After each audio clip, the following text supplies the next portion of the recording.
A Prefeitura de Belo Horizonte, por meio da Secretaria Municipal de Cultura, apresenta...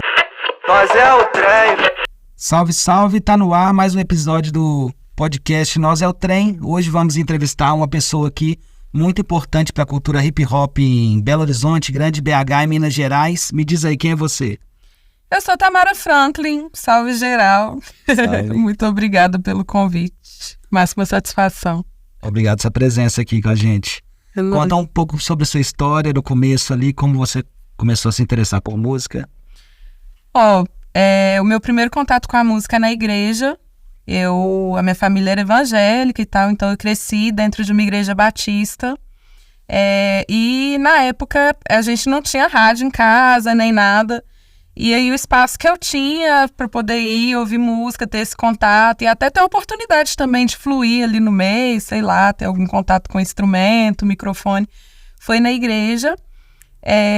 Mas eu falo que eu fui escolada assim, dentro da música pelo meu pai, porque ele tinha um passado, né, antes da igreja, e ele era do samba e tal. Então ele estava sempre assoviando sambas, cantando os refrões. Eu lembro de uma coleção de discos que ele tinha, assim, que ele conservou por mais um tempo, mesmo depois que ele tinha ido para a igreja e tal. E aí eu sempre fui muito musical, sempre gostei muito de brincar com a sonoridade das palavras. E aí eu fui alfabetizada, eu tinha mais ou menos uns 6 anos quando eu comecei a ler e escrever. E eu já fazia um exercício, assim, que era pegar caderno velho, assim, e brincar escrevendo coisas que rimavam e tal. E aí eu encontrei o rap mais ou menos nessa época, assim, também, que a primeira vez que eu me lembro de ter ouvido um rap foi mais ou menos nessa idade. Foi Mágico de Oz, eu tava na casa da minha tia, assim, passando. Eu acho que essa história as pessoas já devem estar cansadas de ouvir, que todo canto eu conto ela. Mas é porque é boa mesmo, assim, a gente passando nas estações de rádio, e aí eu ouço Mágico de Oz dos Racionais. E foi muito impactante para mim, porque tinha essa coisa de ser uma música mais discursiva, né? E de ter as rimas e tal. E aí, a partir dali, eu comecei a querer fazer rap, sabe? Comecei a querer transformar as rimas que eu fazia em música, em rap. Fez sentido para mim, por esse exercício que eu já tinha, assim. Primeiro contato foi com Racionais ali no rádio. Uhum. Você já tinha um contato com a cultura hip hop nessa época? Nunca tinha ouvido falar? Não, nunca tinha ouvido falar. Na verdade, meio que de longe, assim, tinham uns vizinhos meus que sempre no final de semana juntavam a galera para descolorir cabelo, aí faziam um churrasco assim no portão. Eu era muito novinha. E aí sempre tava rolando um Racionais, um Facção Central e tal, que é mais ou menos na mesma época também. Mas o contato que eu tinha era esse, sabe? Bem de longe, assim mesmo, só de ouvir ali na quebrada, a galera ouvindo, mas eu não tinha ideia que era rap, não fazia ideia que era uma música que faz parte de uma cultura e que abrange várias outras coisas e tal, e isso daí foi ao longo da caminhada mesmo. Qual região que você morava? Em Neves. Você nasceu lá? Sim. Aí você começou a ter contato com a música na igreja, depois com a rádio, né, escutar música de todos os estilos. E quando você começa a conhecer mais sobre a cultura hip hop? Eu tenho, na verdade, né, 2 primos, a gente era muito próximos. E aí eles frequentavam uma outra igreja na época, e eles chegaram lá em casa com um CD do Juízo Final, que era um grupo de rap gospel, acho que é o primeiro grupo de rap gospel. E aí tinha umas músicas assim, na verdade hoje eu ouço e eu acho muito engraçado até. Mas a gente ficava muito impactado com o que eles traziam nas músicas e tal, e a gente decidiu, aí que meu primo me explicou que o nome da música era rap. Aí a gente decidiu montar um grupo de rap, éramos eu, ele, minha irmã e minha prima, Agne Áquila, e a minha irmã chama Winnie. Aí a gente, ficou por muitos anos se reunindo, e a gente ensaiava basicamente as músicas do Juízo Final. E nesse meio tempo, assim, meu pai comprou um rádio lá pra casa, e aí eu encontrei a Rádio Favela FM, que tinha um programa Why Rap Soul. E tinha uma galera lá da minha quebrada também que fazia um programa de rap gospel na estação ao lado, uma rádio comunitária. E aí eu conseguia meio que passar minha mãe pra trás, que ela não deixava eu ouvir música que não fosse da igreja.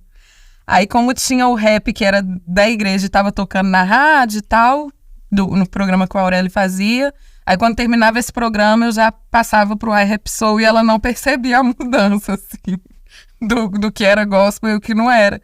E assim que eu fui conseguindo ouvir música, assim, ouvir rap, até meu pai entender o que era e tal, trocar uma ideia com minha mãe, falar que era super positivo pra gente, ouvir as ideias que eram aplicadas. Ele sempre teve uma parada muito forte, assim, de educar a gente racialmente e tal, socialmente, passar uma visão, assim, dentro do que ele podia, né, dentro dos limites, sobre o nosso papel mesmo enquanto mulheres, como que a sociedade entende esses papéis de gênero. Então ele sempre propunha essas reflexões e aí ele viu o rap como um aliado dele, assim, nessa forma de educar a gente, sabe? E seu pai também gostava de escutar rap também? Meu pai, o negócio dele é samba, né? Mas aí depois de um tempo ele começou a ir assimilando, assim, o rap. Meu pai, ele é um policial militar. E aí a gente adolescente, os meninos assim da quebrada ficavam zoando porque meu pai saía fardado e ouvindo Facção no carro, sabe? E era muito desproporcional, assim, a cena. Contraste, né? E ele gosta, não é a música, assim, do coração dele, a preferida, mas ele curte, assim. E suas influências, como eram suas influências? As rádios, o samba do seu pai, o rap? Meu pai, ele tem um lugar, assim, muito importante nessas influências musicais. Eu basicamente ouço tudo que meu pai gosta muito de ouvir. E não necessariamente eu ouvia ele ouvindo tudo que eu ouço hoje. Às vezes ele chega lá em casa, tá tocando um negócio, ele fala comigo assim, por que você gosta disso? Você nunca me ouviu ouvindo isso? Tipo os Tincoãs, que ele adorava quando ele era mais novo. E eu vim conhecer Tincoãs, assim, tem uns 10 anos. E aí ele nunca tinha apresentado Tincoãs, então tem essa coisa assim, parece que ficou o registro, né, a memória genética disso. E eu sempre fui muito curiosa, então em 2010, com o advento, né, do governo Lula, assim, eu acho que a condição da gente lá em casa deu um salto, e aí a gente conseguiu comprar um computador. E aí eu era aquela nerdzinha, assim, que ficava esperando da meia-noite para poder conectar a internet de escada. E aí a internet abriu um mundo de possibilidades, né? Porque eu conseguia, sei lá, lembrar algumas palavras dos refrões que meu pai cantava e eu ia atrás da música por curiosidade para saber qual que era. E aí eu fui entender o que era o rap, fui pesquisando e aí encontrava... a história, encontrei a Zulu Nation, a história do hip hop, e aí eu fui só fazendo essas pesquisas mesmo. Na minha quebrada eu descobri que tinha um outro grupo de rap, descobri que tinha um Longe Mascavo, que é um rapper bem das antigas, assim, e que mora muito perto lá de casa, então a gente foi fazendo a ponte com eles. Na mesma época mudou lá pra perto um DJ que tocava com um grupo de rap, assim, importante na Zona Norte, que eram os Letrados MCs. E aí a gente começou a ir no ensaio. Então, assim, parece que os caminhos foram se fazendo mesmo, sabe? Para poder ir para esse lado, assim, para não deixar chances e outras alternativas, assim, de não enveredar mesmo na música, no hip hop. A cultura hip hop como um todo, eu tive muita percepção do que ela era através da dança, que a gente montou também um grupo de dança lá na minha rua de hip hop dance, break, e fomos conhecendo juntos os outros estilos de dança da cultura hip hop, e foi inclusive uma movimentação muito política nossa, sem a gente perceber, mas a associação do meu bairro, ela era um espaço onde aconteciam os velórios do bairro só. E aí, à medida que a gente começou a, encher o saco do presidente da associação para ele deixar a gente usar o espaço para ensaiar, foi mudando também a cara, as pessoas foram ressignificando o espaço também, a gente, então foi muito importante, assim, estar junto e fazer todas essas conexões dentro da minha própria quebrada para eu poder entender o que é o hip hop. Até para além das manifestações artísticas, É a parada mesmo da ideologia, né? Dos códigos de ética, do hip hop, do compromisso social do hip hop, do compromisso político que o hip hop assume. Você começou a ter um acesso à informação e trocar ideia com outras pessoas que Sim. faziam a mesma coisa. Você ia para outros bairros também, ou era mais no seu bairro? Como que era esse? Até eu fazer uns 14, 15 anos, eu ficava muito limitada dentro do território do meu bairro, assim. Minha mãe não deixava muito a minha irmã circular para fora, não, sabe? Mas aí, nesse momento da minha adolescência, eu descobri que tava rolando um movimento da galera do rap gospel. Eu ainda estava na igreja nessa época. E aí tinha um culto de rap que acontecia no centro de BH. E na época, muitas casas tinham fechado, né, pro rap. Foi ali, tipo 2008, por aí. Ou um pouco antes, não sei. Mas tinha tido um rolê, assim, que as casas que recebiam o rap fecharam e a galera tava meio sem opção mesmo de rolê pra ir. E aí, nesse culto do hip hop, eu fui encontrando várias figuras que eram mesmo da cena e que não necessariamente eram evangélicos nem nada, e estavam ali só pra poder curtir um movimento mesmo. Era até muito engraçado que a gente saía do culto junto com um grupo de meninos e o pessoal fumando maconha, pichando muro, todo mundo saindo da igreja. E aí, a partir daí, a gente começou a ter acesso à informação, assim, dos rolês que ia ter. Tava acontecendo muita coisa em Betim na época. Então, a gente começou a se deslocar para Betim. Enfim, a gente começou a fluir mais, né, na cidade. Eu falo a gente porque eu e a minha irmã, a gente sempre foi muito junta nisso, assim. A gente sempre foi muito cúmplice. E trilhamos isso juntas, assim. Fizemos escola no hip hop juntas. Então, a gente muito curiosa, uma dava apoio para a outra. Cansamos de virar à noite em ponto de ônibus, porque os rolês acabavam tarde e não tinha ônibus para Neves. Enfim, acho que foi por aí, assim, que a gente começou a circular mais para longe do meu bairro mesmo, que é o Pedra Branca. Massa, mobilidade urbana, né? Uhum. Você morar em um lugar longe, não ter ônibus, às vezes você tem que virar à noite, né? Total. E as primeiras composições? Como que foi as gravações disso? Eu já compunha desde os 8 anos, né? Que foi mais ou menos a época que eu falei que eu tinha ouvido Racionais e tal.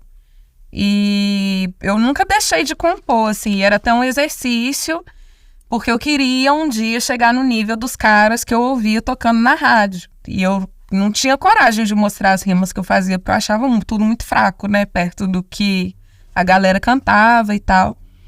E aí, quando meio que eu senti, nossa, isso dá pra gravar e tal, eu tinha, eu acho que 13 ou 14 anos. E aí eu fui A minha irmã chegou, ela tava fazendo um pré-vestibular na época e tinha um cara muito aleatório, assim, nada a ver com rap, que falou assim, você gosta de rap? Vai ter uma reunião do povo do rap lá no Caíque de Neves, lá perto de casa. E aí a gente foi nessa reunião. Aí ficamos conhecendo a galera pioneira mesmo do rap lá em Neves, que é o Nunga, o Ramate, o Snoopy, o Pedrão. E aí a gente conectou com eles, o Snoopy tinha um estúdio e a gente começou a gravar lá, sabe? Foram as primeiras gravações que a gente fez.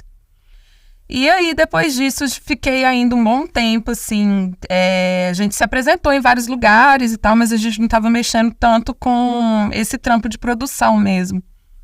Acho que a gente estava mais entendendo como funcionavam as coisas. E aí, em 2010, a minha irmã, ela decidiu parar de cantar, foi cuidar das coisas dela e tal. E eu comecei a cantar, comecei minha carreira solo, né, nessa época. E aí, tentando lembrar cronologicamente o que rolou.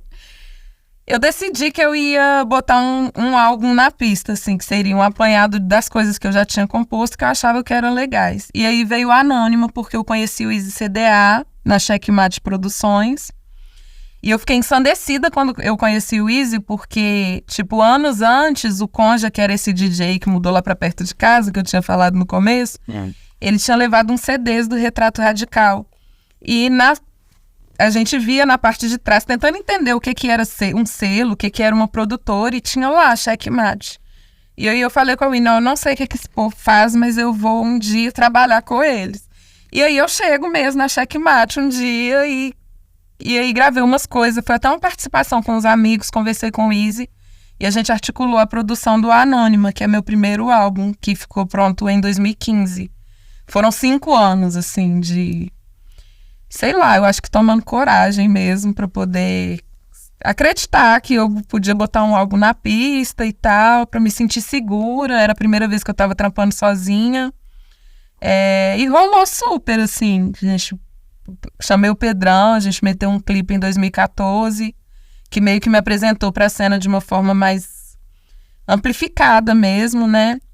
Principalmente dentro de BH, que eu acho que a galera me fragava muito na Metropolitana, em Betim, Santa Luzia, lá em Neves. E aí o clipe da música Anônima me apresentou para a cidade, comecei a fazer vários eventos legais, ser convidada para várias paradas legais. E aí em 2015 a gente lançou o disco homônimo. Álbum muito foda, por sinal.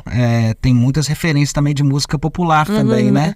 Como que é essas referências pra você?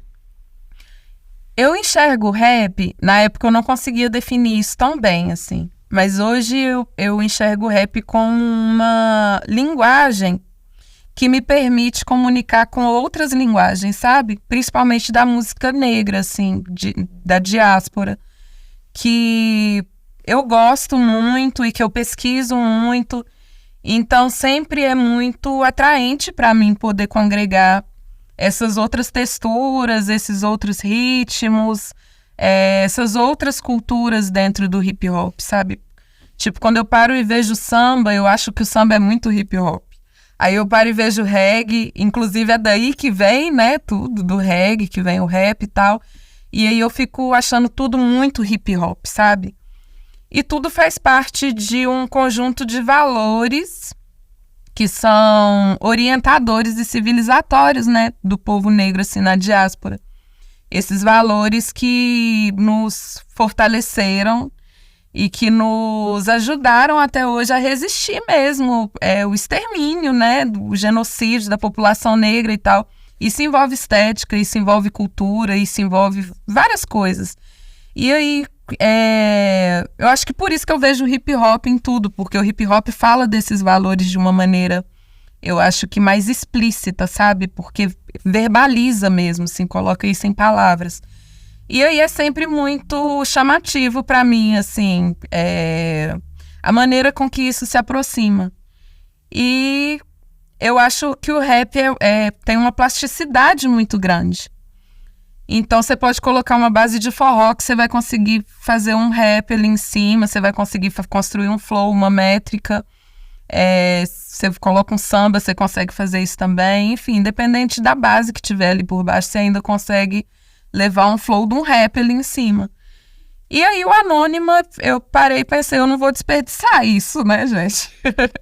Eu acho que tem muito a ver como era um álbum para eu reunir pessoas que eu admirava, as coisas que eu tinha construído até então. E eu achei que fazia sentido trazer também as referências musicais que eu gostava e que me construíam enquanto artista. Aí no Anônima vai aparecer o reggae, vai aparecer o samba, vai aparecer uma batida mais afro mesmo. Na época eu não tinha tanto contato com música de terreiro mesmo. Mas hoje, quando eu ouço o Anônimo, eu acho que tinha algo ali que remetia e que fazia essa conexão. E o Anônimo, ele me levou para mais perto da música preta mineira também. Eu estava muito dentro do universo hip-hop. E aí, através do Anônimo, eu consegui acessar Sérgio Pererê, consegui acessar Nego Ativo, do Berim Brown. Assim, eu nunca imaginei na minha vida que o rap me proporcionaria isso. Mas eu acho que tem muito a ver com essas texturas propostas no Anônima mesmo, sabe? Nessa época você já tinha saído da igreja? Eu acho que eu tava meio ensaiando pra sair, sabe?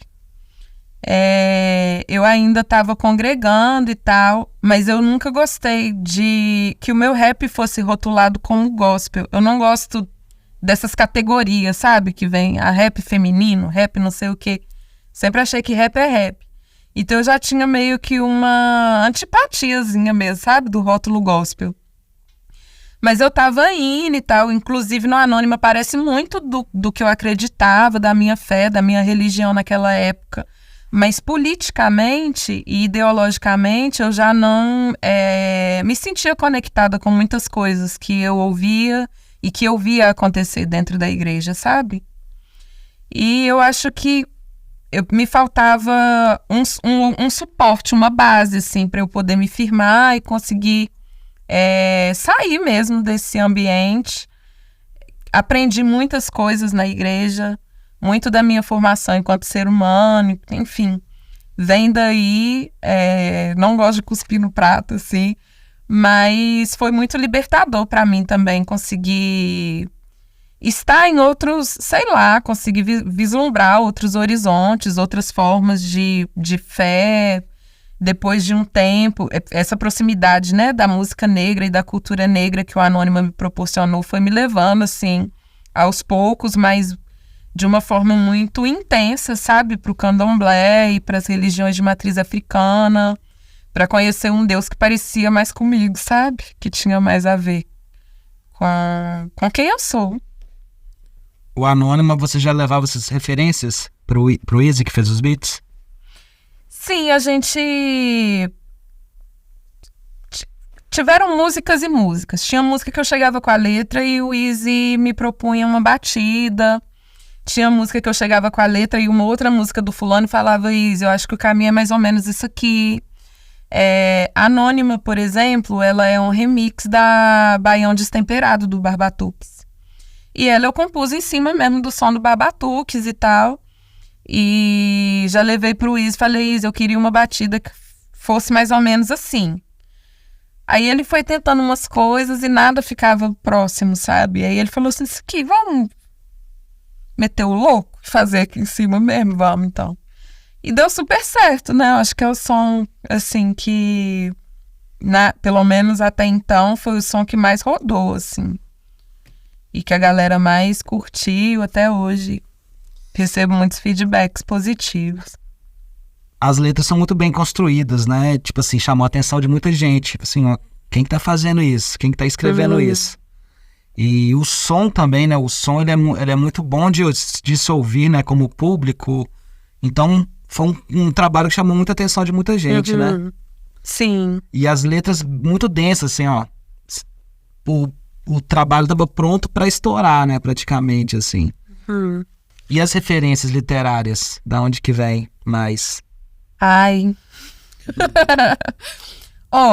Eu me tornei alguém que lê mais durante a minha graduação, né? Eu não lia tanto e tal, mas eu sempre gostei muito de observar comportamento humano. O rap, ele me trouxe uma consciência política muito forte. As coisas que minha mãe fala, que meu pai fala, eu sempre prestei atenção, assim, não só como filha, mas de um outro lugar também. Eu sou muito ligada às palavras.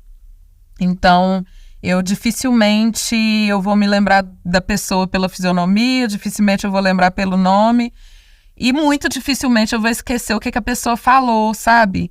E aí é o exercício de memória que eu faço para poder lembrar das pessoas, é isso, assim, ficar com essas palavras. Eu sou muito comprometida com as palavras.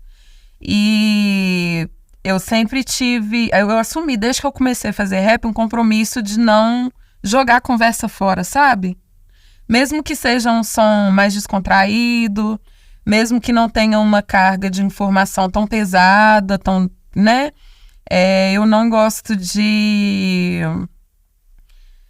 sei lá, eu acho que a expressão é essa, assim, jogar a conversa fora mesmo. Eu acho que tem que ser construtivo de alguma forma, eu acho que tem que edificar de alguma forma, que tem que... Nem que seja para a pessoa ouvir e falar: olha, ela tá falando de tudo que eu não vivo, é super diferente e tal, mesmo que não tenha uma identificação, sabe? Eu acho que tem que, sei lá, tem que exigir algum esforço cognitivo, sabe? Não só tô aqui e vai passar direto.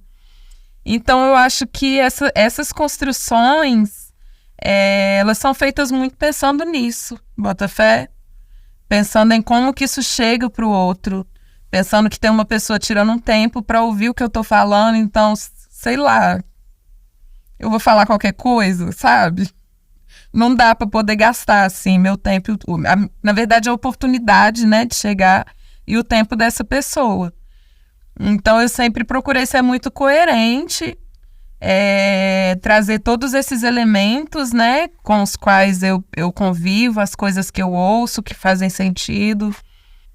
Já que é um podcast de música, vamos de música. Qual música você quer escutar? Qualquer música, não precisa ser minha? Qualquer música. Maneiro. Eu quero ouvir Luiz Melodia, Pérola Negra. Pérola Negra, de Luiz Melodia.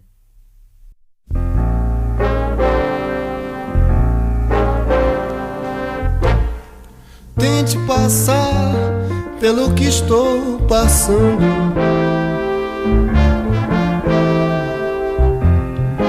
Tente apagar este teu novo engano.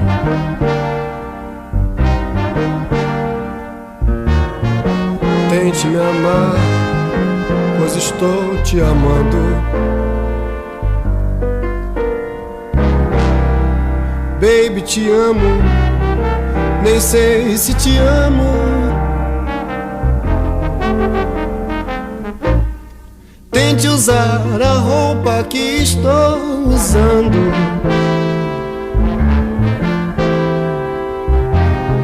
Tente esquecer em que ano estamos. Arranje algum sangue, escreva no pano.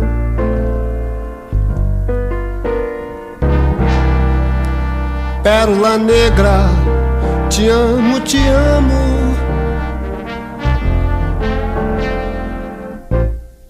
Rasgue a camisa, enxugue meu pranto.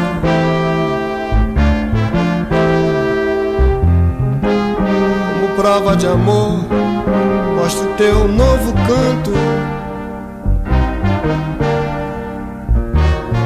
Escreva no quadro em palavras gigantes. Pérola negra, te amo, te amo. Tente entender tudo mais sobre o sexo.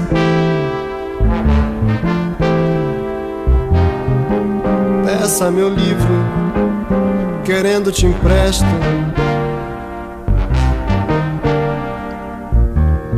Se intere da coisa sem haver engano.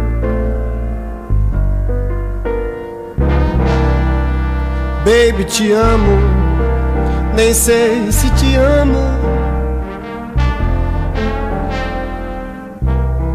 Baby, te amo, nem sei se te amo. Baby, te amo, nem sei se te amo. De volta aqui depois de Pérola Negra, de Luiz Melodia. E Tamara, por que você escolheu essa música? Essa música meu pai cantava pra mim, pras minhas irmãs. É uma música que ele gosta e que tem tudo a ver. A gente falou muito de família, né? É uma música que a gente continuou cantando por um bom tempo. Ainda cantamos porque a minha irmã, ela teve uma bebê, que agora tá gigante, 13 anos de idade, que se chama Pérola. Então, quando Pérola nasce, a música ela ganhou um novo fôlego, assim, dentro do meu círculo familiar, sabe? E aí eu acho que simboliza bem a primeira parte da nossa conversa. Maravilha. E nessa época aí você já trabalhava, você estudava? A minha mãe, logo quando eu montei o grupo de rap junto com a minha irmã, que foi quando a gente começou a gravar e tal, a minha mãe tinha uma loja de vestido de noiva. E aí a gente conciliava os atendimentos nessa loja com o rap. E era uma loucura, porque os casamentos são no fim de semana e os shows também. Então, às vezes, a gente liberava uma noiva e já tinha que sair correndo para um evento para poder cantar. Depois disso, a loja fechou, né? E eu comecei a trabalhar como arte educadora no programa Escola Integrada, ensinando rap, hip hop dance. Trabalhei por um bom tempo, assim, eu acho que foi inclusive o trabalho que eu durei mais tempo, porque tinha uma abertura mesmo, né, para criatividade e tal. E aí, desse trampo, que eu decidi fazer a minha graduação em psicologia, saca? Eu sentia falta de estar melhor instrumentalizada mesmo, sabe? Para lidar com os moleques, para poder trocar algumas ideias.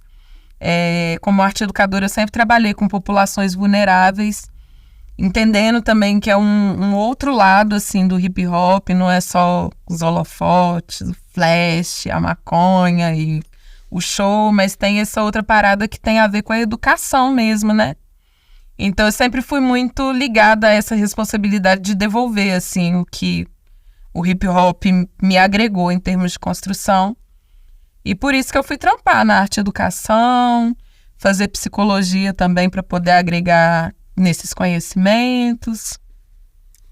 E os movimentos populares, o movimento negro? Eu nunca fui...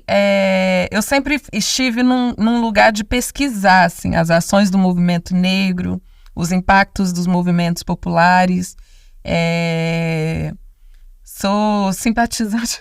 Simpatizante é péssimo, né? Mas eu sempre fiz um corre, assim, mas... não sei se não, eu acho que nunca vai ser individual, né? Nunca vai ser solitário, nunca vai ser pessoal. Mas eu sempre quis fazer pela minha quebrada, assim. E pelas quebradas, não que o movimento negro não faça isso, mas acho que sempre foi uma outra parada pra mim, sabe?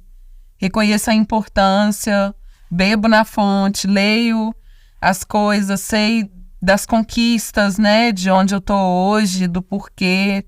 Não tem um dia sequer que eu não me lembre, assim, da importância desses movimentos populares. Mas eu acho que o maior movimento popular, assim, que eu participei e participo é a cultura hip hop em si, né? Por si só, ela desempenha esse papel também de articulação, de movimentação. E o seu trabalho como arte educadora? Eu sempre trabalhei dentro de uma perspectiva hip hop, sabe? Eu sempre parto do hip hop. Dentro da minha formação acadêmica, enfim, eu levo muito a sério os mandamentos da Zulu Nation, não por segui-los, assim, religiosamente, mas porque eles dão base para várias outras tomadas de posicionamento e de conduta. Então, eu acho que a Tamara, enquanto arte educadora, eu meio que esqueço a Tamara do palco, sabe? A Tamara artista, enfim. Eu me coloco muito nesse papel mesmo de potencializar o outro, saca? Hoje eu trampo como analista social do programa Fica Vivo, que é um programa de controle de homicídios. E aí eu lido com diversos arte-educadores e lido também com a juventude, com a comunidade ali, e sempre nessa perspectiva, assim, eu acho que nesses meios, assim, de luta social, a gente sempre acha uns cosplay, né, de ativista, de gente que, enfim, gente que tá ali, que tá a passeio mesmo, sabe? Que quer o dele na conta, no quinto dia útil, e que foda-se mesmo a comunidade, saiu dali, foi pra casa, deitou na cama quentinha, tá com a comida na mesa. Eu não consigo ser assim, sabe? Eu não consigo não me preocupar, eu não consigo não pensar nessas pessoas enquanto pessoas de fato, sabe? Que às vezes precisam só de uma oportunidade. Da forma que eu tive, da forma que o hip hop me abriu. Eu fico pensando, se não fosse a arte, a cultura na minha vida, onde é que eu tava? Então, o que eu posso fazer enquanto alguém que foi alcançada por essa arte, essa cultura, para que essas pessoas também tenham oportunidade de vislumbrar futuros distante do esperado mesmo, que é que um menino desse acorda um dia acorda não, né? Amanheça o dia aí com uma bala na cabeça, sabe? Ou que seja preso por sei lá, N motivos, né? Dentro das quebradas, assim, tem muitas possibilidades de você ser morto, de você ser preso, de você se envolver numa situação errada. Enfim, então eu considero sempre isso e eu tento, né, pelo menos, anular o meu ego mesmo quando eu tô lidando com essas pessoas, me enxergar meus pares, sabe? Sempre que eu tô fazendo pelos meus pares, então eu tô fazendo por mim, sacou? A importância, né, desses projetos, né, sociais, né, de cultura nas periferias, né, que tirar as pessoas daquele sistema vicioso, né, do tráfico de drogas. Às vezes muita gente não tem acesso à informação mesmo, né? Não tem acesso à informação e às vezes não tem acesso mesmo a outras, fontes de renda, outras portas pelas quais ela possa se passar para se sentindo enxergado, sabe? Aí tem uma galera que fala assim, não, porque é vagabundo mesmo, porque se quisesse, acordava cedo e trabalhava como todo cidadão de bem e tal. Mas a gente sabe que não é bem por aí. A gente sabe que o tênis mais bala do momento, que vai garantir que aquele cara consiga pegar a mina, que ele tá muito afim, ele é 2, 3 salários mínimos, saca? Às vezes são famílias com 6, 7 dentro de um espaço precário e insalubre e muito pequeno. Então, o tráfico ele acaba sendo uma alternativa não só de conseguir grana, mas de conseguir respeito, de conseguir poder, de conseguir humanidade, mesmo que isso seja conquistado violentamente, sabe? De conseguir ser visto, de conseguir ser enxergado, mesmo que seja um movimento de violência, sabe? Para que isso aconteça. Então, eu acho que isso abre uma discussão muito importante, que é sobre a descentralização mesmo do acesso à cultura e à arte. Nós temos movimentos maravilhosos acontecendo no centro o tempo todo, e é lindo ver, mas a gente precisa começar a pensar a periferia como centro também, sabe? E levar isso para dentro das periferias, porque às vezes uma ideia que o moleque escuta numa música é tudo que ele precisa escutar, sabe? Pra não ser mais um Silva, sabe? Pra não ser mais um na estatística, pra não ser mais um número na estatística, bota fé. Eu acho importante pensar refletir, na verdade, em como que a gente pensa cultura. E essa necessidade, às vezes, que os artistas têm de, não, eu quero estar no centro, não, eu quero estar ocupando espaços mais... Enfim, por que não nas quebradas, velho? Por que não dentro das favelas? Por que não nas vilas? Por que não na região metropolitana? Bota fé?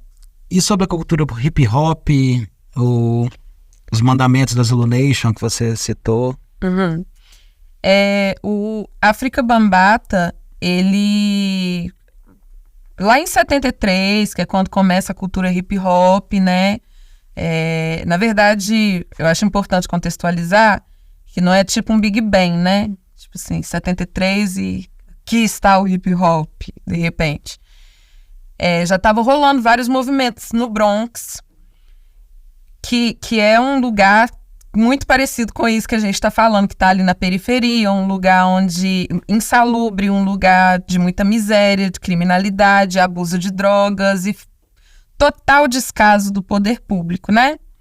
E ali, aquela comunidade começa a se organizar culturalmente, né? Então, começaram as festas de rua e tal, onde rolava o reggae, onde rolava o rap, né? E a primeira festa mesmo que marca a união dos 4 elementos, onde estava o grafite, estava o DJ, estava a dança e estava o rapper, foi a festa do DJ Kool Herc e da Cindy Campbell, né? E aí, a partir dessa festa, houve uma necessidade como foi um marco, né? De organizar politicamente também esse movimento. Então, o Afrika Bambaataa, ele segura isso, assim, no peito, né? Junto com a galera ali, funda a Zulu Nation, que fez essa organização política da cultura hip hop. Tipo, o que é o hip hop, né? E no que a gente acredita? Sim, o que a gente está construindo aqui. Então, nessa organização, o Bambata, ele cria 15 mandamentos, né? Que seria, entre aspas, eu enxergo, assim, como um código de ética mesmo, assim, de condutas do hip hop. Então, eu não vou lembrar dos 15 mandamentos, obviamente, mas tem coisas tipo, todo mundo precisa ser enxergado como igual. Tipo, mulheres, homens, preto, branco, a gente precisa ter uma consciência de igualdade.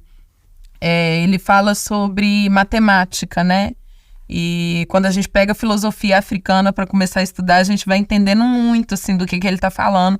Quando ele fala que tudo no mundo é matemática, tudo funciona dentro de um raciocínio matemático e que a gente precisa considerar esse raciocínio, do que ele está falando. Que a gente não pode ficar pegando essas viagens aí, tipo, a gente viu a galera numa histeria coletiva nas últimas eleições, né?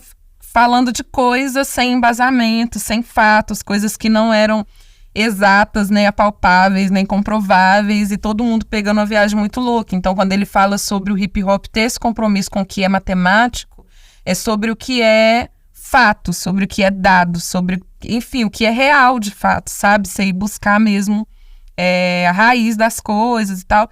E aí entram várias outras visões, assim, outras filosofias que ele passa nesses 15 mandamentos. Vale muito a pena acessar e ler, mesmo que a título de conhecer mesmo, né? E esses mandamentos também ajudaram muito a acabar, fazer paz entre as gangues, né? Lá em Nova York, né? Tipo assim, um pensamento de comunidade, né? Uhum. Porque quando ele organiza, né, o hip hop politicamente dentro da Zulu Nation, ele começa a incentivar que a galera tipo assim, vai disputar com fulano? Então, ao invés de disputar na porrada, no tiro e tal, vamos dançar aqui, ver quem que leva a melhor. Então, vamos botar um prêmio. Então, vocês é foda? Eu quero ver se é foda mesmo aqui no Decoflex, sabe?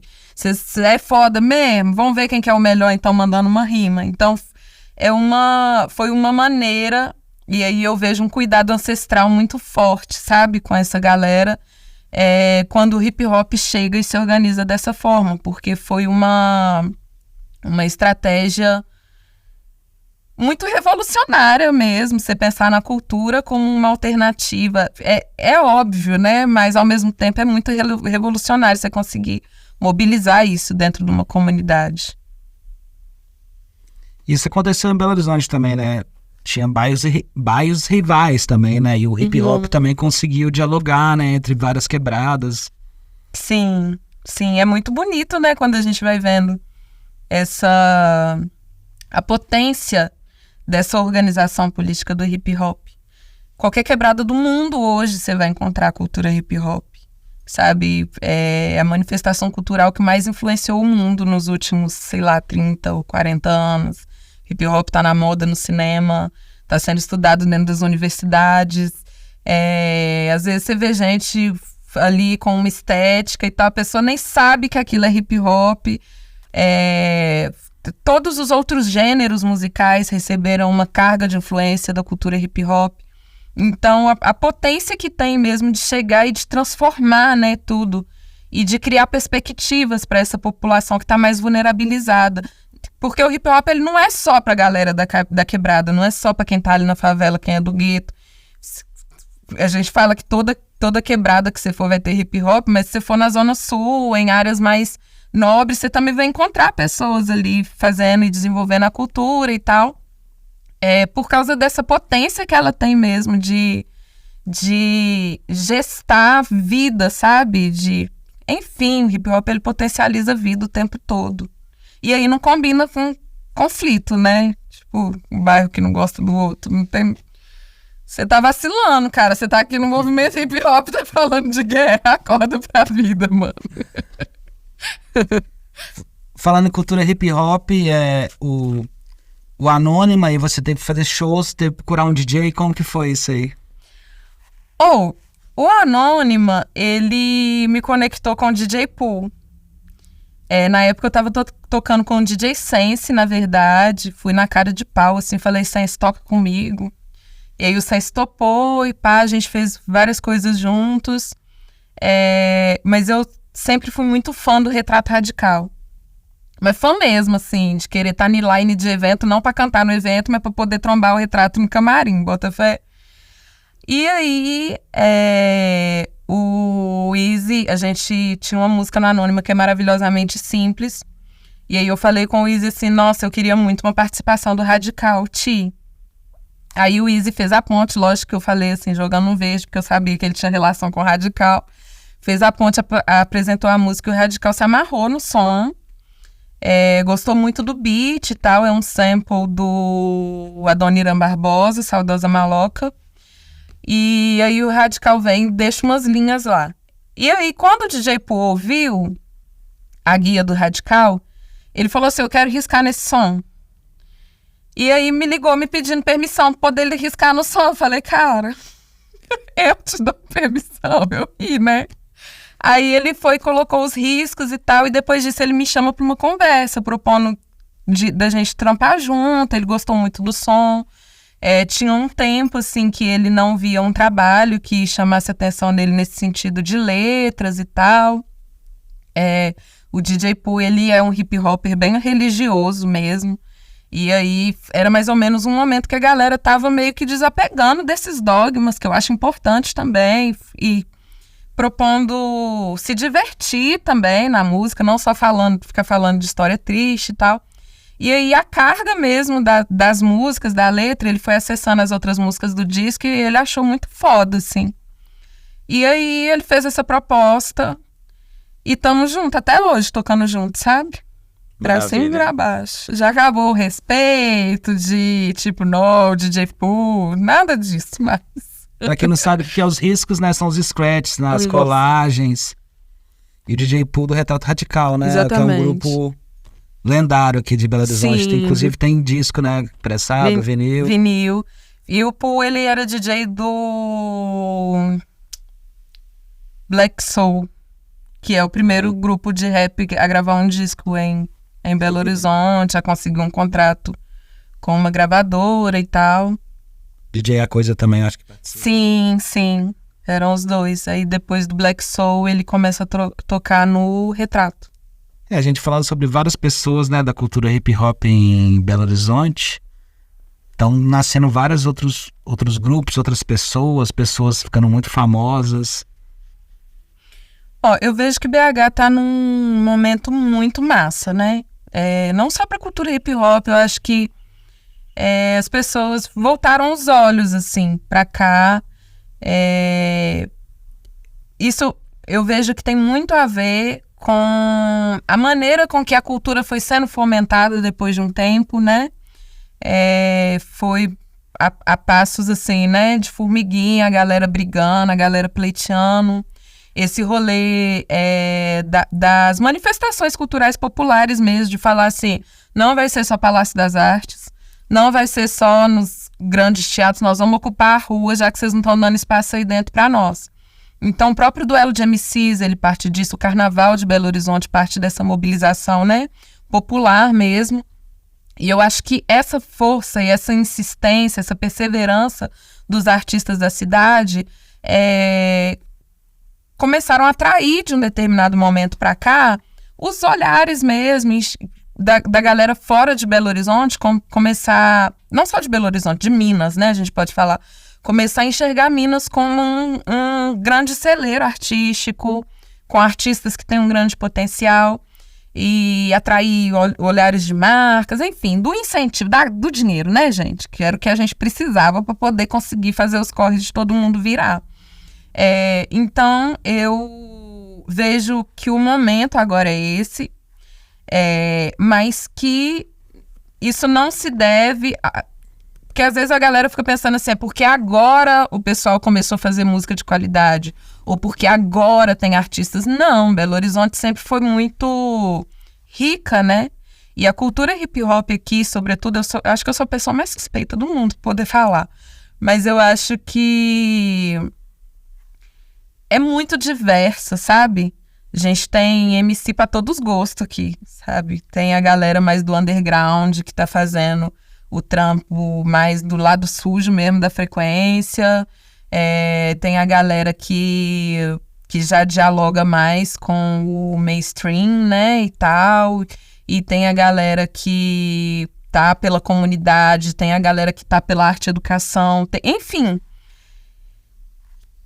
E os rappers todos eu vejo com muita potência e com uma identidade muito bem definida, sabe?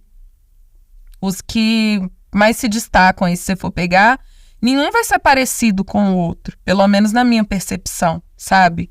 Claro que a gente vai ter várias pessoas que se inspiram, que admiram e que, enfim, mas eu vejo, e eu acho isso fantástico, assim, sabe? Quando você consegue conservar a identidade daquele artista.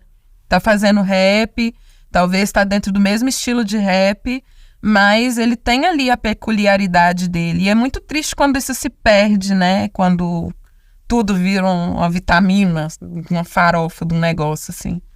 E aqui eu vejo isso, assim, eu acho que é uma característica muito forte do rap daqui, a maneira com que essas identidades vão sendo resguardadas, né, dentro do processo, assim.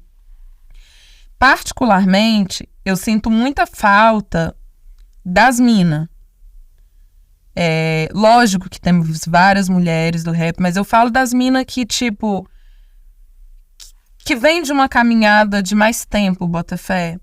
Porque, por exemplo, a gente tá falando do Radical T, você tá ele como exemplo.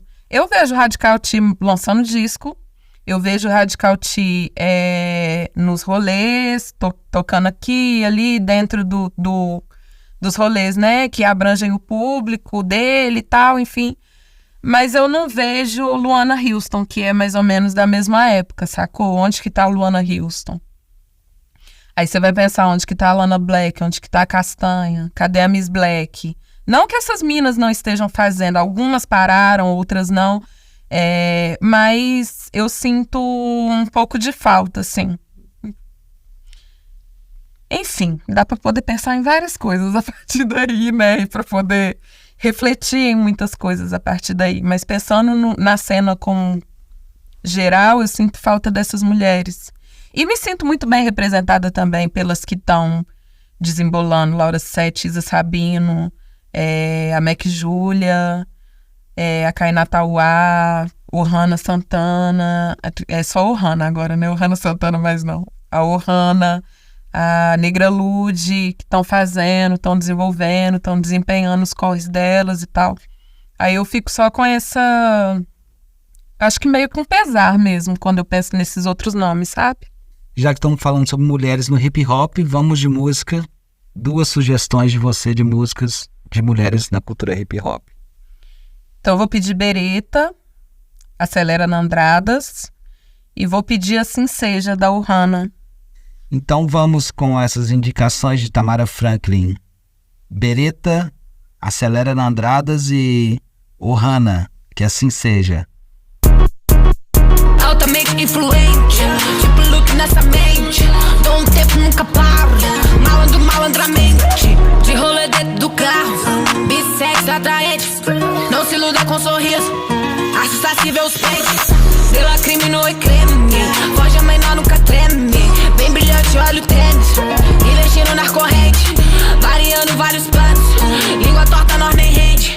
Bebê liga no privado, essa proposta é indecente. Nós se garante, nós se garante. Joga um link no skate porque hoje é a gangue. Nós se garante, nós se garante. Joga um link no skate e bola um refrigerante. Sou do gueto, te deixo um pedaço direto do alto na pista com rádio tudo monitorado, bati a foto, ela comenta. Nós é tudo safado, pussy, hoje eu tô de Gucci. Ela é muito safada, bebe gucci. Cê de pino pros tralha, eu tô de Glock rajado, elegante, muito bem trajado, chique, muito posturada na cama. A bitch me olha, eu olho pro nada, mas sabe ela, eu tô toda molhada. Que o molho é quem, sorriso tem as cachorra no late, nós norte, fudendo na laje, eu tô na bala, inveja na bala, de BMW, acelera na Andrade, eu tô na bala, inveja não abala, acelera na Andrade, acelera na Andrade.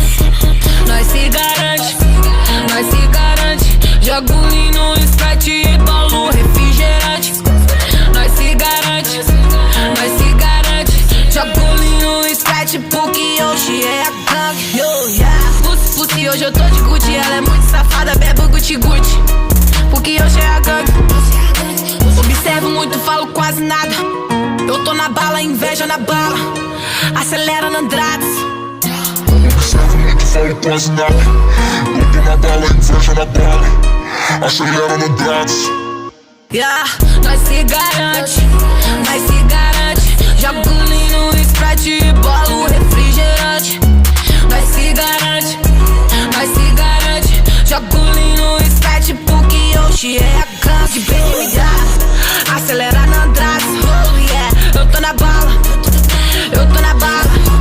De BMW, acelera na Andrade. Oh yeah, eu tô na bala, eu tô na bala.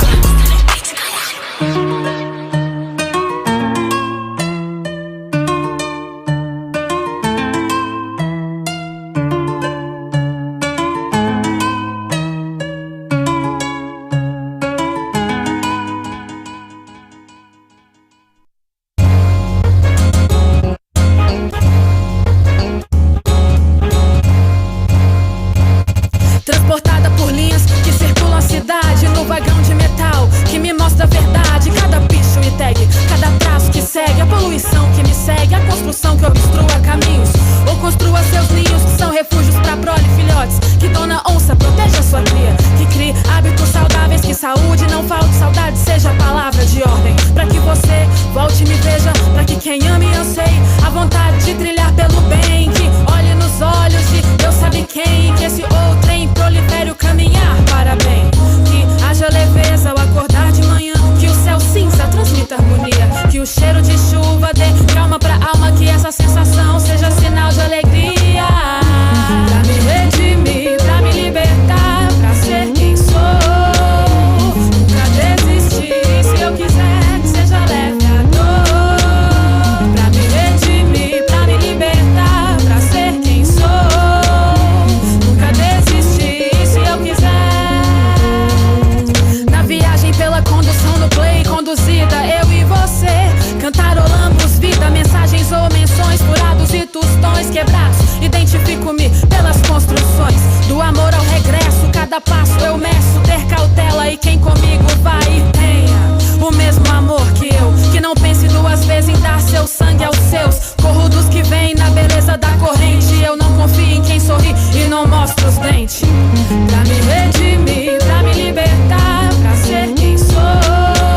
Nunca desistir, se eu quiser que seja leve a dor. Pra me redimir, pra me libertar, pra ser quem sou. Nunca desistir, se eu quiser. Pra me redimir, pra me libertar, pra ser quem sou. Nunca desistir, se eu quiser que seja leve a dor. Pra me redimir, pra me libertar, pra ser quem sou. Nunca desistir, se eu quiser.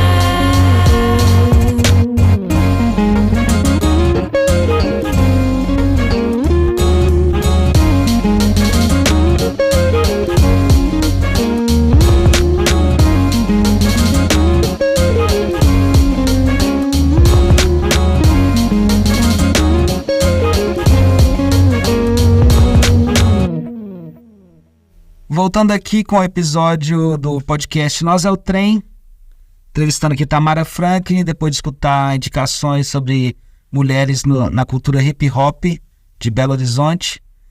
Tamara, gostaria de falar mais sobre isso, sobre as mulheres na cultura hip hop aqui em Belo Horizonte, Minas Gerais, como que é a mobilização. Olha,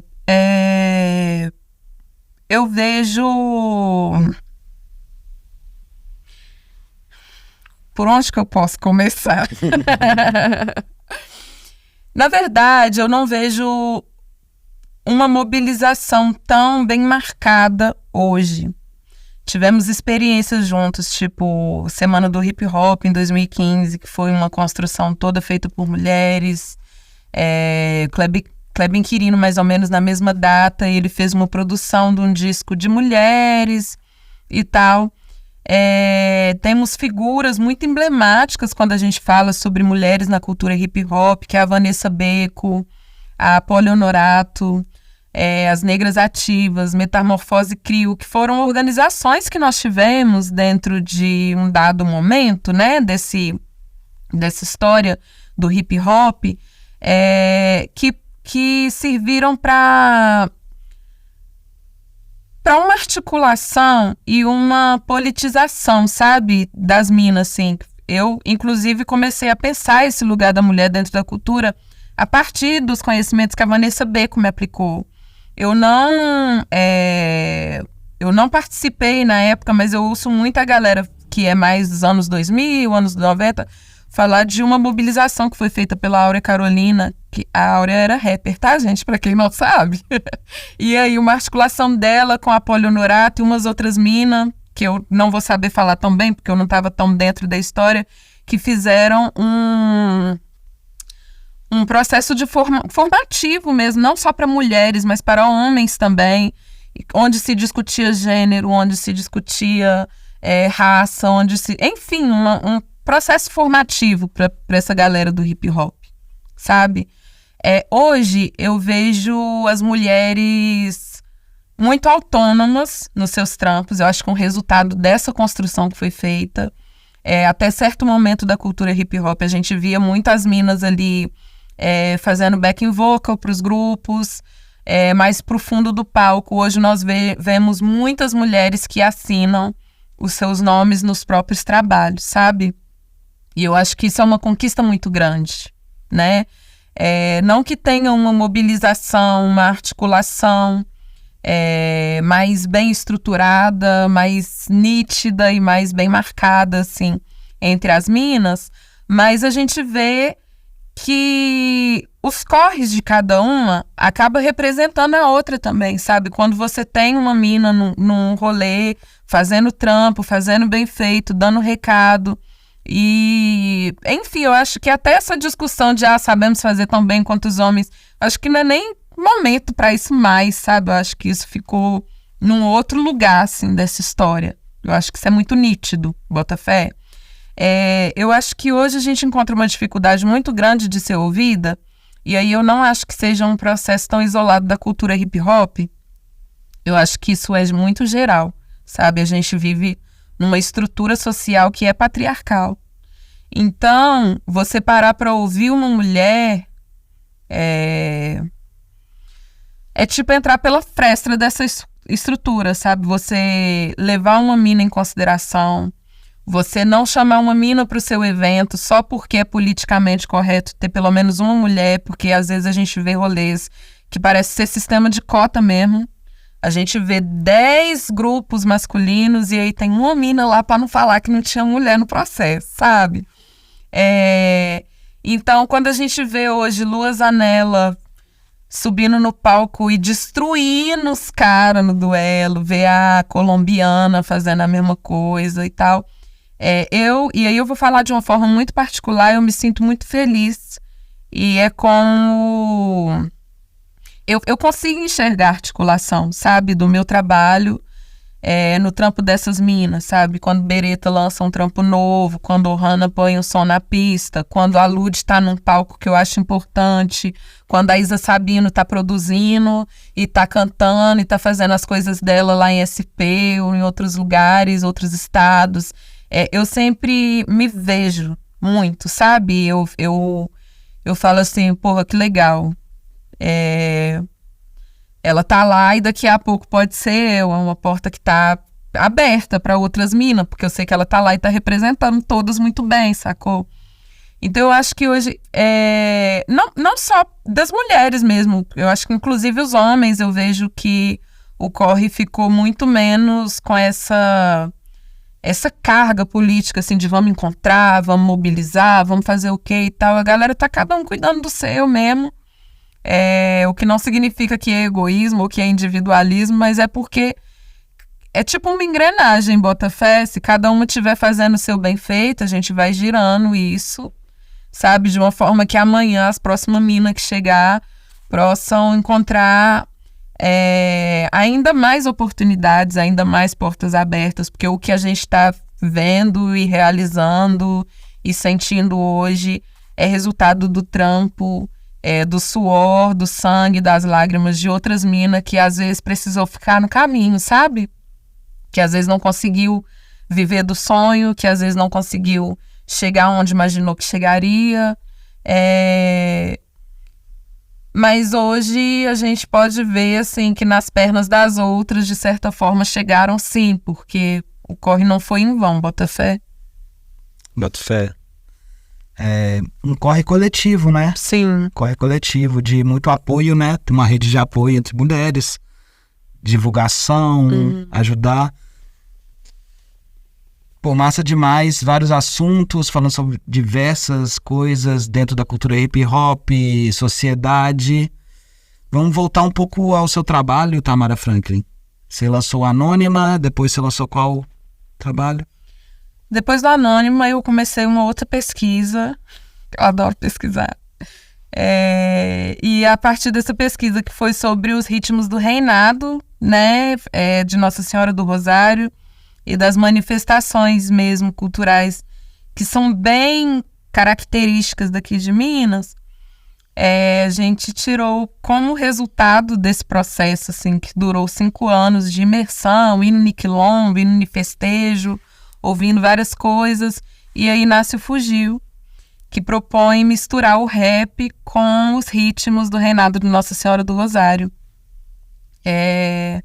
Aí é um álbum que eu tenho muito carinho por ele, sabe? Eu vejo ele até como uma continuação de Anônima, porque Anônima, o título já vem falando de um conflito de identidade, né, gente? E eu acho que meio que era meu inconsciente trabalhando, falando, gata, entenda quem você é, entenda qual é a sua história e tal. E aí o Fugiu, ele meio que concretiza esse quem eu sou, afinal de contas, sabe? Na fila do pão. Quem que é a Tamara enquanto ser artístico, um ser histórico, um ser social, um ser também individual, né? Com todas as suas questões. Então, o Fugiu é meio que o resultado dessa jornada, assim, que eu percorri atrás de mim mesma, sabe? E no final, só quando eu ouço o disco que eu entendo isso, assim. Eu falo, não, eu pesquisei tanto tempo e eu tava atrás de mim, eu queria entender quem que eu sou, na verdade. E aí o Fugiu, ele até coincide com a minha chegada no candomblé também e tal. Então acho que tem tudo super a ver, sabe? Meu segundo disco a gente lançou em 2020, aí a gente lançou uns clipes super legais. Depois dele, acho que lançamos um... Fugiu tem um nome composto também, né? Sim, Fugiu, Rotas de Fuga para Aquilombamento. Super sobre isso, né? Sobre aquilombar, tipo, aquilombei, finalmente. E sonoricamente também, né? Tem muita coisa, né? Da cultura afro-mineira ali. Sim. E a ficha técnica desse... Quem que participou? Esse disco, ele foi produzido pelo Chico Neves, no estúdio 304, dirigido pelo Rafael Degero e o Camilo Gan. O Digá Siqueira fez a bateria, Camilo fez também as percussões, Digá fez os sintetizadores, o baixo. Eu falei que o Digá fez os sintetizadores, foi o Rafael Degero, na verdade, tá, gente? O Digá fez as baterias. Eu me arrisquei a tocar algumas coisas, tipo, toquei gunga. E aí o Camilo levou umas propostas, assim, de percussivas bem experimentais. Então tem uma faixa que é uma poesia, que é E a Cris Viana.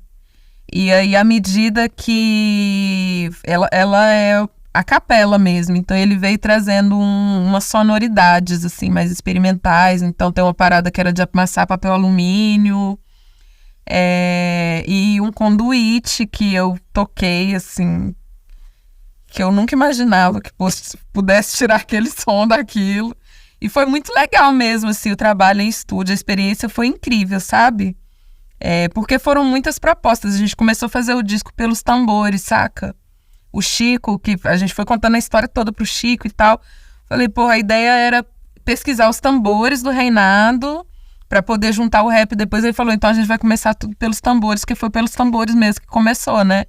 Então a gente fez toda a percussão primeiro e tal, depois viemos trazendo a melodia.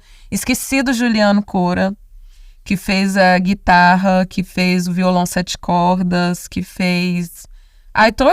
todas as cordas do rolê tá na mão do Juliano, assim. E é um álbum muito especial.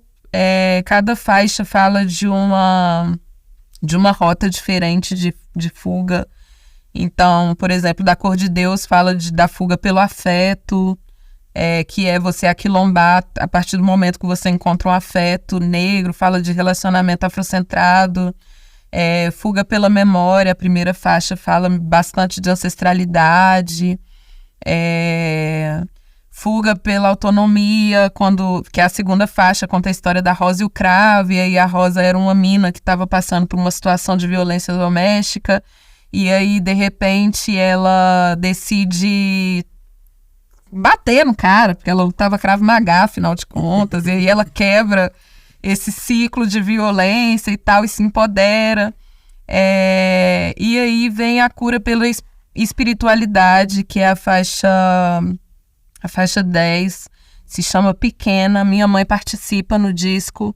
É uma música que eu fiz para minha irmã caçula, que faleceu. Então era um assunto no qual eu não conseguia voltar de maneira nenhuma.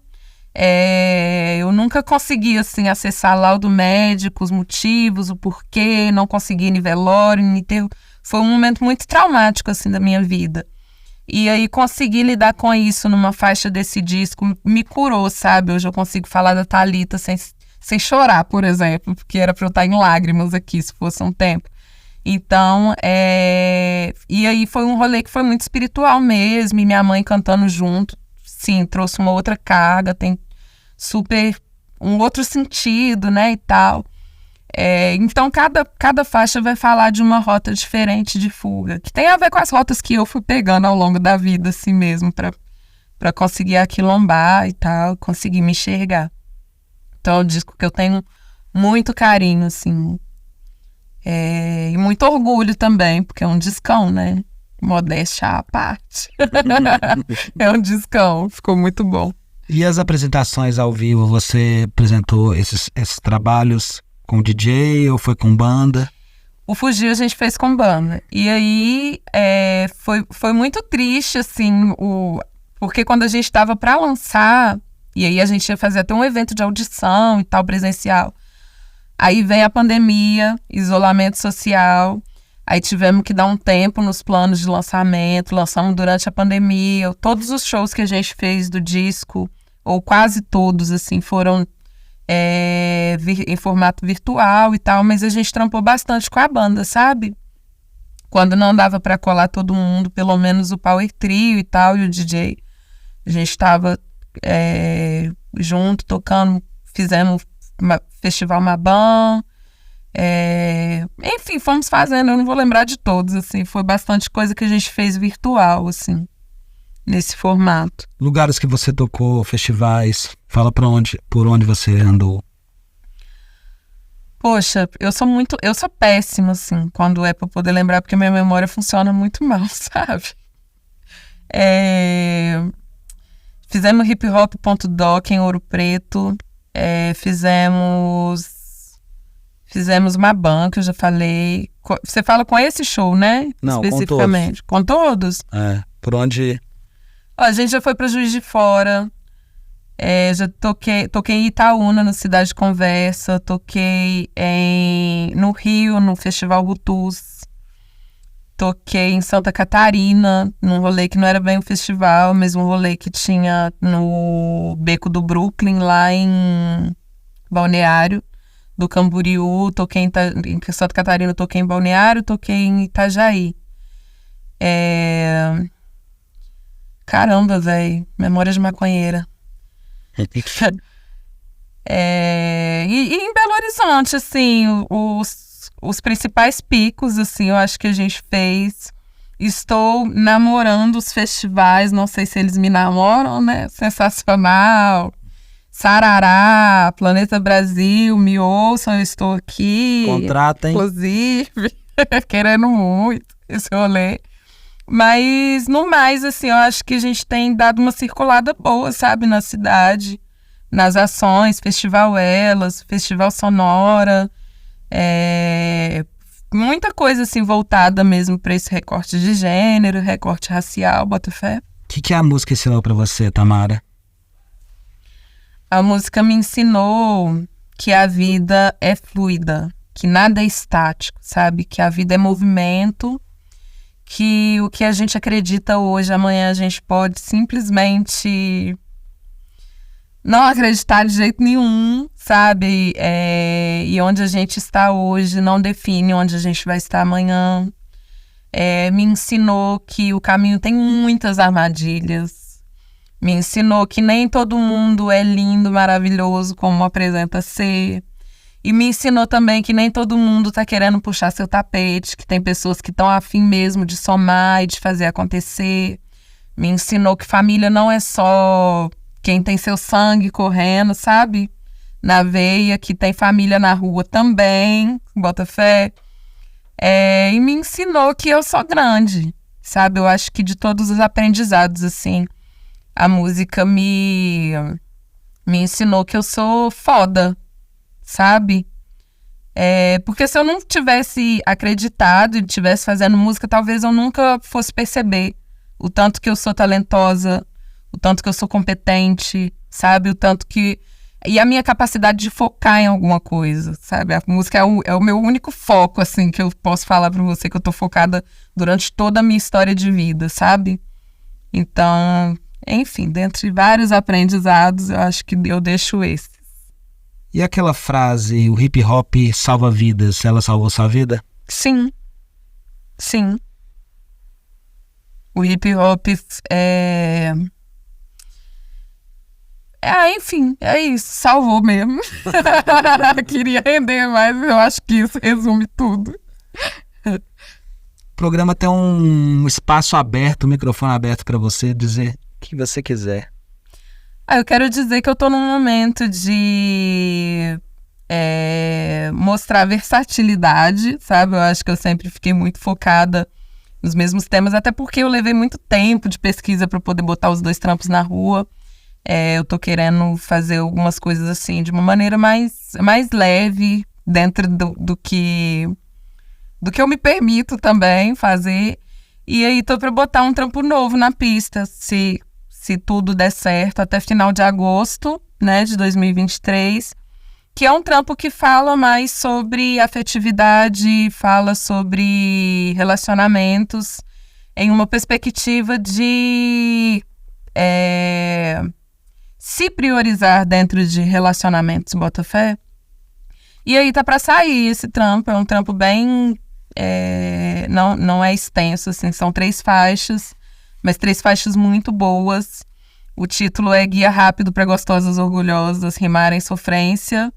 E tá muito foda, assim, tá muito bom o trampo. Tô doida pra todo mundo, pra compartilhar com o mundo, assim, essa outra face, essa outra textura da Tamara.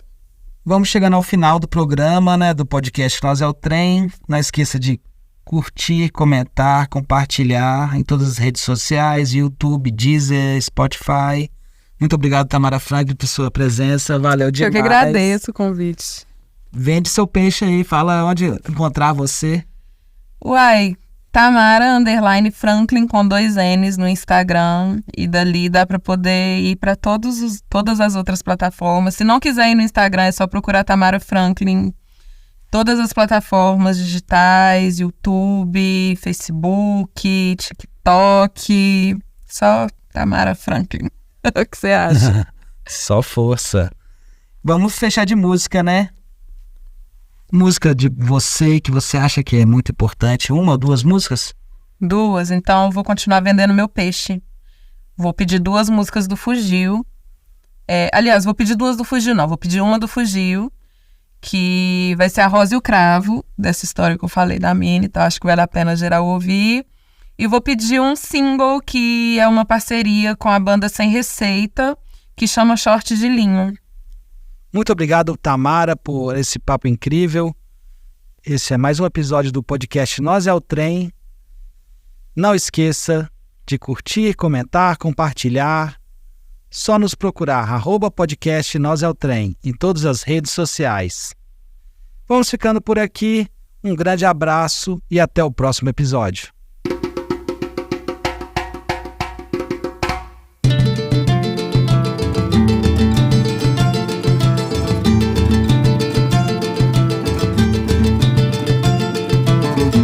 Rosa cismou que tava apaixonada e não largava por nada seu cravo que é de fé. Montou casa pra ela lá no alto do morro e ela comprou lençol, vasilha, tapioé e foi sem dizer nada morar com camarada que conheceu no samba que rola na Sumaré. Roletou no cabana e acordou na cama. O preto era bacana, levou até café, vai vendo. Cheiroso, bem vestido, bem apessoado, bem aparentado. O cravo falava mansinho, tinha o toque da seda e o pulo do gato. Um 7-1 nato nervoso, ela dizia, esse é pra mim. O cravo era mestre sala na Iperavi de Ouros. Rosa era passista na Cidade Jardim. Rosa era galão da massa, o cravo raposa criada. Passou o trinco na porta pra ela não sair. Cortou a tira da sandália, jogou fora a maquiagem. Escondeu o tapa-sexo, amassou a aramagem. Queimou toda a fantasia de ser feliz um dia. Foi quarta-feira de cinzas antes do fim da viagem. Esses romances que prendem a gente sufocam. O cravo brigou com a rosa e a rosa chorou calada. Essas paixões violentas que matam e cortam. O cravo se sente o rei da cocada e a rosa despedaçada. Esses romances que prendem a gente sufocam. O cravo brigou com a rosa e a rosa chorou calada. Essas paixões violentas que matam e cortam. O cravo se sente o rei da cocada e a rosa despedaçada. Mas Rosa tinha o tupete alto e pulou a janela, enquanto o cravo farriava gastando o dinheiro dela. Chegou no outro dia às 6, revirou toda a favela. Encontrou a Rosa dormindo na casa da Gabriela. Ela falou que não ia e ele arrombou o portão. Um rabo de arraia e a Rosa caiu no chão. Foi a gota d'água, ia se vingar. Nunca foi de desaforo, o machista não passará. Pôs o cravo de joelhos, fez ele implorar. Teve que pedir arrego, quase morreu de chorar. Lembrou o nome da mãe, inventou santo pra orar. A cabulosa Rosa era faixa vermelha em Krav Maga. Esses romances que prendem a gente sufocam. O cravo brigou com a rosa e a rosa chorou calada. Essas paixões violentas que matam e cortam. O cravo se sente o rei da cocada e a rosa despedaçada. Esses romances que prendem a gente sufocam. O cravo brigou com a rosa e a rosa chorou calada. Essas paixões violentas que matam e cortam. O cravo se sente o rei da cocada e a rosa despedaçada.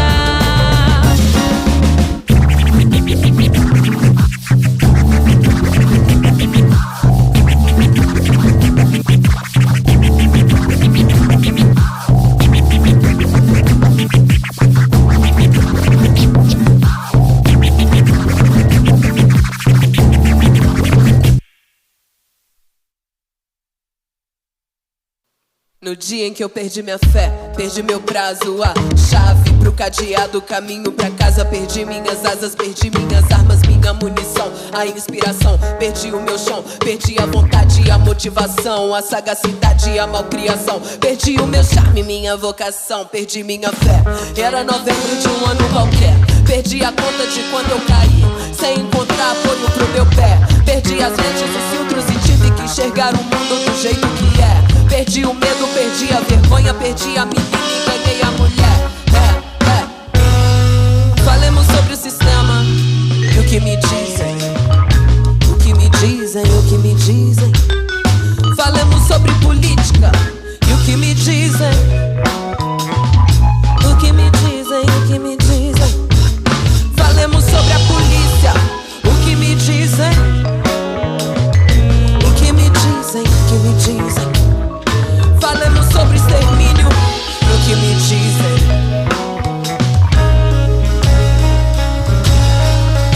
Se eu disser pra você sobre quem eu já perdi, você vai querer contar qual dos seus que já se foi. Se eu tentar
lado, 10 mil à sua direita. Você vai contando com a sorte enquanto as coisas não se ajeitam. Tomando seus psicotrópicos, pensando em destinos utópicos. Ah, essa gente dos trópicos, ah, essa gente dos trópicos, ah, essa gente de bem fudendo com futuros e psicológicos. Ah, esse capitalismo, cadeia, cinismo, controle e relógio. Ah, esse materialismo, esse seu moralismo folclórico. Eu tô guardando minhas peças, saindo do jogo, não quero seu pódio. Eu tô seguindo sem pressa, mirando a presa, virando a mesa. Eu tô rompendo com medo e com as merda que fode com a minha cabeça. Onde plantam falsidade, ganância e maldade, o amanhã não é certeza. Eu treinei isso na frente do espelho pra cantar segura, pra ter mais firmeza. Eu tô abrindo as cortinas, acendendo as luzes pra ter mais clareza. Eu tô descendo dos muros, descendo de nomes da alta nobreza. Eu tô arrolando minhas facas contra toda a hipocrisia. Religião, rima e poesia, meu corpo é templo, Capela Sistina.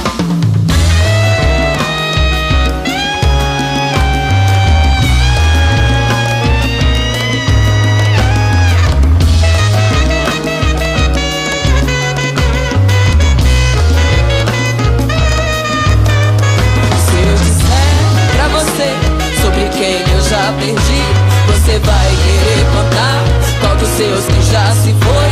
Se eu tentar esquecer, vou tentar me iludir. Não vou prometer, eu sei que o caveirão mata sem boi. Mas eu estou no caminho, vou de encontro à maré. Coração em desalinho, e o que for pra mim já é.